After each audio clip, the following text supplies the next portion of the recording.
Hello everyone, तो कैसे हैं आप लोग। उम्मीद करता हूं आप लोग बिल्कुल ठीक होंगे। दोस्तों, कहीं ना कहीं आपने भी ये चीज जरूर नोटिस की होगी कि लोग आजकल हमारे एनवायरनमेंट को लेकर थोड़े जागरूक हो रहे हैं। अभी हाल ही में 5 जून को विश्व पर्यावरण दिवस मनाया गया।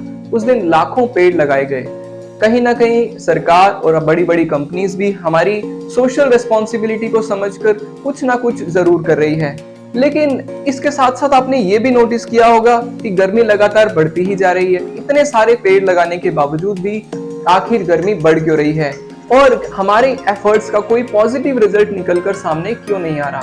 तो इन सभी सवालों के जवाब जानने के लिए मेरे साथ जुड़िए और इस वीडियो को अंत तक देखिए। और अगर आपको ये वीडियो पसंद आ रहा है तो give it a thumbs up and let's start the video.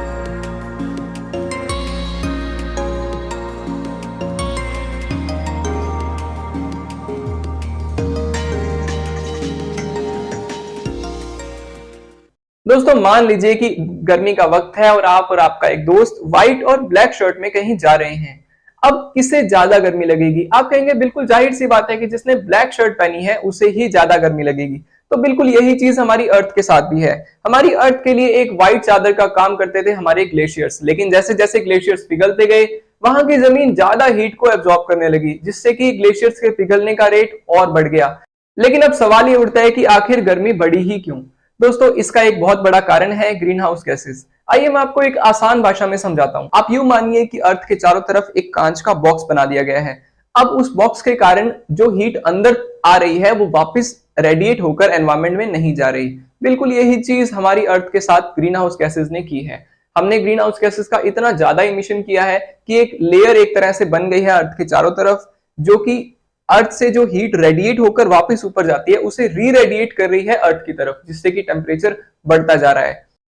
दोस्तों, आपने अमेज़न रेन फॉरेस्ट का नाम तो जरूर सुना होगा, जिसे अर्थ का लंग यानी कि फेफड़ा भी कहते हैं। आज से 10 साल पहले तक अमेज़न रेन फॉरेस्ट हमें धरती का 20% ऑक्सीजन प्रोवाइड करता था, लेकिन आज हालात बदल चुके हैं। आज अमेज़न रेन फॉरेस्ट जितना कार्बन एब्जॉर्ब करता है उससे ज्यादा कार्बन वो इमिट कर रहा है। लेकिन ये हो कैसे गया? इसे आप ऐसे समझिए कि हर रेन फॉरेस्ट का एक रिवर सिस्टम होता है, जिसके जरिए पानी का फ्लो होता है और वहां का इकोसिस्टम बना रहता है। लेकिन हमने वहां के रिवर सिस्टम को ही डिस्ट्रॉय कर दिया। वहां पे डैम्स बना दिए गए, पानी का फ्लो रोक दिया गया और वहां का पूरा इकोसिस्टम डिस्ट्रॉय हो गया। और आज उस रेन फॉरेस्ट की हालत ये है कि वो जितना कार्बन एब्जॉर्ब कर रहा है उससे ज्यादा कार्बन वो इमिट कर रहा है। अमेज़न रेन फॉरेस्ट के डिस्ट्रॉय होने का एक और बड़ा कारण है वहां पे लोगों की ग्रीड यानी कि लालच। लोगों ने वहां के जंगलों में आग लगाई और उस जमीन को सपाट कर दिया। उस जमीन को इंडस्ट्रीज को बेच दिया गया और फिर एक नई जमीन की तलाश की गई जिसे बेचा जा सके। ऐसा करके वहां के इकोसिस्टम को बहुत ज्यादा नुकसान पहुंचाया गया। हम सुनते हैं कि जंगलों में आग लगी है, आग लगती नहीं है, कहीं ना कहीं आग लगाई जाती है। दोस्तों, अब हम जानते हैं कि आखिर हम क्या कर रहे हैं एनवायरनमेंट को बचाने के लिए। दोस्तों, एक कॉन्फ्रेंस होती है जिसे कहा जाता है कॉन्फ्रेंस ऑफ द पार्टीज या फिर United nation climate change conference, या फिर इसे हम शॉर्ट में कहते हैं कोप। आपने कोप वर्ड जरूर सुना होगा।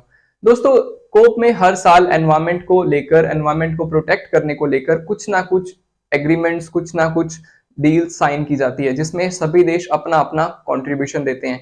दोस्तों, कोप 21 में पेरिस एग्रीमेंट को साइन किया गया था, जिसमें लक्ष्य था कि 2030 तक कार्बन एमिशन को खत्म करना है। दोस्तों, ये डेवलप्ड कंट्रीज के लिए तो आसान है, उनके पास पर्याप्त रिसोर्सेज हैं, वो स्विच कर सकते हैं कार्बन जीरो इमिशन की तरफ। लेकिन क्या इंडिया और चाइना जैसे देश ऐसा कर पाएंगे? अभी तक तो ये बिल्कुल मुमकिन नहीं लगता, लेकिन फिर भी हमारा देश भी कुछ ना कुछ प्रयास कर रहा है। अभी हाल ही में कुछ साल पहले इंडिया ने एक अलायंस बनाई है जिसका नाम है इंटरनेशनल सोलर अलायंस यानी कि ISA। ये इंडिया और फ्रांस ने मिलकर बनाई है, जिसमें सोलर एनर्जी को बढ़ावा दिया जा रहा है। इसमें बहुत सारे देश, लगभग 80 से ज्यादा देशों ने इस अलायंस में अब अपनी हिस्सेदारी देनी शुरू कर दी है। कहीं ना कहीं कुछ ना कुछ प्रयास जरूर किए जा रहे हैं। अब देखना ये होगा कि क्या ये प्रयास कुछ पॉजिटिव रिजल्ट दे पाएंगे या नहीं, लेकिन हमें अपने स्तर पे भी कुछ ना कुछ जरूर करना चाहिए। दोस्तों, आज के लिए बस इतना ही। मिलते हैं आपसे अगली वीडियो में, तब तक अपना ध्यान रखिए। Till then take care and